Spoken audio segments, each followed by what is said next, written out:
अब हम बात करेंगे ए और एन इंडेफिनिट आर्टिकल की। जैसे कि मैंने आपको बताया कि कोई वर्ड जिसमें ए ई आई ओ यू आते हो, जैसे एग है तो इसको हम एन एग बोलेंगे, ऑरेंज है तो एन ऑरेंज बोलेंगे, ठीक है, एप्पल है तो एन एप्पल बोलेंगे, इंक है सिंगुलर में है, ये सारे अगर ईच हर एक सिंगुलर है तो वो एन के साथ आएगा।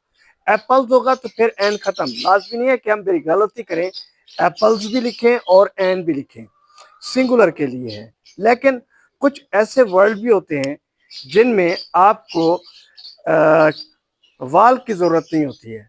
जैसे आप देखें यहाँ पर लिखा हुआ है ही इज FBI एजेंट, यहाँ पर हम ए लगाएंगे या एन। अब देखिए यहाँ एफ है, कॉन्सोनेंट है, लेकिन लाजमी नहीं है कि कॉन्सोनेंट हो, साउंड का भी ताल्लुक होता है। एफ में एफ अब जब बोलते हैं तो पहले आपको अलिफ का साउंड देना पड़ता है, इसलिए हम यहाँ पर ए नहीं लिखेंगे, हम एन लिखेंगे, यानी ही is an FBI agent. F ए के साउंड में है। ऐसे ही dear friends, it is LCD screen, a या एन, यहाँ पर भी हम एन लगाएंगे। बेशक ये कॉन्सोनेंट है लेकिन इसमें साउंड जो है वो एल अलिफ का है, ए का है।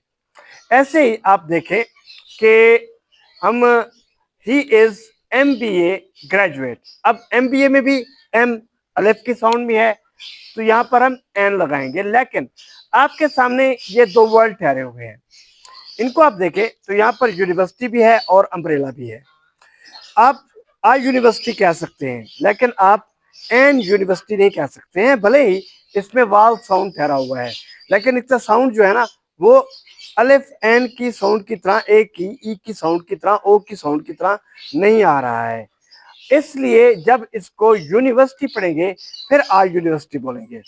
अब ऐसे ही अम्ब्रेला है, इसमें भी यू है लेकिन ये यू अलिफ की ओ की आवाज निकाल रहा है तो इसके लिए हम एन अम्ब्रेला बोलेंगे।